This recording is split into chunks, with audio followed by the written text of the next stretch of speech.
நான் என் பேச்சு ஆரம்பிக்கிறதுக்கு முன்னாடி டாக்டருக்கே தெரியாத ஒரு டெக்னிக் ஒன்று உங்களுக்கு சொல்லித்தரேன்.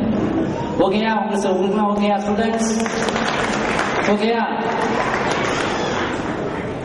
அதாவது இந்த 2 கையையும் இப்படி வச்சு ஸ்ட்ராங்கா பிரஸ் பண்ணா ரத்த ஓட்டம் நல்லா பாயும், தூக்கம் போயிடும், சுறுசுறுப்பு வரும், கொசு கடிக்காது. பல கிலோமீட்டர் உயரத்துக்கு மேல ஓடிக்கிட்டு இருக்க ஃபேன்ல இருந்து காத்து வராட்டியும் நம்ம கை வேகமா பண்றதுனால காத்து நம்மளே ஜெனரேட் பண்ணலாம். எங்க ஒரு பண்ணி பாருங்க எல்லாரும். இதை அடிக்கடி பண்ணிக்கிட்டே இருக்கேன், இல்லாட்டி நான் டென்ஷன் ஆயிருக்கேன். ஓகேயா? ரைட்.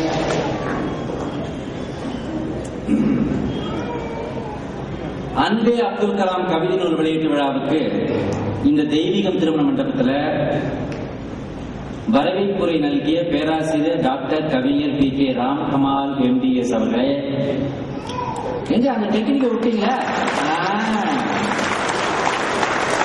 நூலை வெளியிடும் திரு விவேக் அவர்களே, வாழ்த்துறை வழங்கி அமர்ந்திருக்கிற டாக்டர் வே கனகசபை MD முதல்வர் அரசியல் மோகன்குமார் அவர்களே, டாக்டர் N மோகன் MS மருத்துவ கண்காணிப்பாளர் அரசு மோகன்குமார் முதல் மருத்துவக் கல்லூரி மருத்துவமனை சேலம் அவர்களே, என் அருமை நண்பர் அழகும் அறிவும் ஒருங்கே அமைய பெற்று அடுத்த அஜித்தாக உருவாகிக் கொண்டிருக்கிற டாக்டர் கலாமின் அறிவியல் ஆலோசகர் பொன்ராஜ் அவர்களே, இன்னைக்கு இந்த மேடையில நான் உங்க முன்னாடி நிற்பதற்கு காரணம் பொன்ராஜ் சார் தான். அவர்தான் இந்த மாதிரி ஒரு பல் டாக்டர் வந்து கவிதை நூல் எழுதியிருக்காரு கலாம் ஐயா பத்தி. உங்களுக்கு கலாம் சார்னா ரொம்ப உயிராச்சு, அதனால அந்த புத்தகத்தை நீங்க வெளியிட வேண்டும் என்று அவர் விரும்புகிறார். அதனால நீங்க சேலம் போயிட்டு வர முடியுமான்ற அந்த சொன்னாரு. அதை நான் வந்து கோரிக்கையா எடுக்கவில்லை, அவர்கிட்ட கட்டளையாக எடுத்து நான் வந்திருக்கிறேன். அந்த அளவுக்கு எனக்கு பொன்ராஜ் சார் மேல மரியாதை உண்டு. ஸோ அதுக்கு நீங்க இந்த டெக்னிக்கை நல்லா ஃபாலோ பண்ணணும். What is this nonsense? பாவலர் திரு எழு ஞாயிறு அவர்கள், தலைவர் படைப்பாளர் பேரவை அவர்களே, டாக்டர் S ராஜ சபாபதி MS MCH கங்கா மருத்துவமனை கோவில் அவர்கள், அவங்க மதர் பத்தி அவரை பத்திலாம் நான் ஒரு மேடையில மிக சிறப்பா பேசி தாய்மைக்கு வணக்கம்ன்ற நிகழ்ச்சியை இப்பதான் கிருஷ்ணா ஸ்வீட்ஸ் பண்ணாங்க. அதுக்கு நான் அவரை பற்றி ரொம்ப உயர்வா மேடையில பேசினேன். பட் டாக்டர் வந்து அப்ப வந்து பார்த்ததுக்கு இப்ப வாசலை பார்க்கும்போது எனக்கு ஒரு செகண்ட் பிடிப்படல. அது டாக்டர் உருவம் ஒன்றும் மாறல, அப்படியே தான் இருக்கிறாரு. இருந்தாலும் எப்படியோ நான் கொஞ்சம் ஒரு ஹேர் திருத்த நான் பட் அதுக்கு என்னுடைய அப்பாலஜியை கேட்டுக்கிறேன். என் அன்பு டாக்டர் ராஜசபாபதி அவர்களே மற்றும் இங்கே திரளாக குழுமி இருக்கிற ஏசி கூட இல்லாமல் இருந்தா கூட இந்த புழுக்கத்தை அனுபவித்துக் கொண்டு மனதெல்லாம் மகிழ்ச்சியோடு அமர்ந்திருக்கிற என் அருமை சேலம் மாநகர மக்களே, பத்திரிகை துறையை சார்ந்த அன்பர்களே, ஊடகங்களை சார்ந்த என் அருமை தொலைக்காட்சி ஊடக சார்ந்த நண்பர்களே, தாய்க்குழந்தைகளே, சிறு சிறுமிகளே, என்னை உயிரினும் மேலான ரசிக பெருமக்கள்,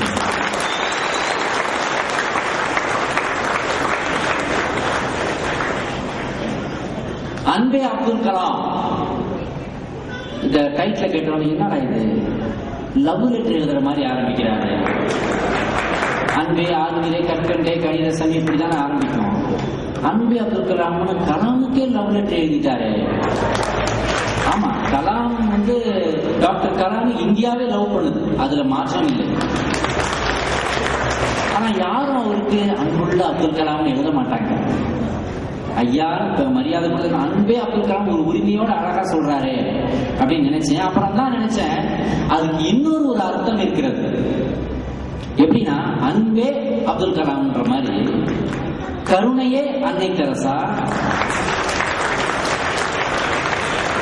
வாய்மையே காந்தி,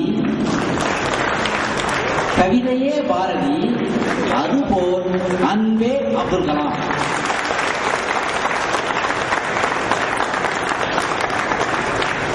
அதைத்தான் இப்போ அருமையான நிகழ்ச்சி மூலமா அந்த எப்படி ஒரு சத்தீஸ்கர்ல நடந்ததுன்னு அருமையான ஒரு டெமோ மாதிரி அது என்ன நடந்ததுன்னு சொல்லி காட்டினார் பொன்ராஜ் சார். கரெக்டா இருக்கு. சரி, இவரை பத்தி பேசுறதுக்கு ஏன் என்னைய கூப்பிட்டாரு? படங்கள்ல, மேடைகள்ல, பத்திரிகைகள்ல, பேட்டிகள்ல எல்லாத்துலயும் நான் டாக்டர் ஏபிஜே அப்துல் கலாம் அவர்களை பற்றி சொல்லிக்கொண்டே இருப்பதால் என்னை கூப்பிட்டாங்க. ஆனா அதே நேரத்தில் ஒரு கேள்வி வருது, ஏன் நீங்க அவரை பத்தி மட்டுமே சொல்லிட்டு இருக்கீங்க, நமிதாவை பத்தி சொல்லக்கூடாதா? இளைஞர்கள் கூட்டம் நிக்குமே, அசினை பத்தி சொல்லக்கூடாதா? அசினை பத்தி சொல்லலாம். ஏன்னா அசினுக்கு அசினோட ரசிகர் ஒருத்தர் என்ன பண்ணாரு, சுவையா இருக்கட்டும் ஒரு சின்ன பிட்ட போட்டு போறேன், ஓகேயா? அசினோட ரசிகர் ஒருத்தர் என்ன பண்ணாரு, ஒரு பொட்டி கடைக்கு போய் மெரிட்டா வாங்கி குடிச்சிட்டு அந்த கடையவே உடைச்சு துவம்சம் பண்ணிட்டு அந்த ஏரியா ஃபுல்லா கலாட்டா பண்ணிட்டு சைக்கிள்லாம் தூக்கி அங்கங்க அடிச்சு, பத்திரிக்கைலாம் தூக்கி அங்கங்க அடிச்சு, பாட்டிலாம் தூக்கி அங்கங்க அடிச்சுட்டு போனார். அப்ப கேட்டாங்க அவர்கிட்ட, ஏன் அந்த மாதிரி பண்ண? நான் அசின் ரசிகர். அசின் ரசிகர்னா ஏங்க இப்படி பண்றீங்க? அசினே சொல்லியிருக்குது. என்ன சொல்லிருக்கு? மிராண்டா கண்ணு கொஞ்சம் கலாட்டா பண்ணு, இவ்வளவுதான். நல்லா கைத்தட்டு. ஒரு சுறுசுறுப்பு, ஒரு ஜாலிக்காக சொல்லி இப்படி ஆரம்பிக்கிறாங்க. ஆனா அப்படியெல்லாம் ரசிகர்கள் இருக்கிற நேரத்துல எதுக்கு அப்துல் கலாம் அவர்களை பற்றி மட்டும் தொடர்ந்து சொல்ல வேண்டும்?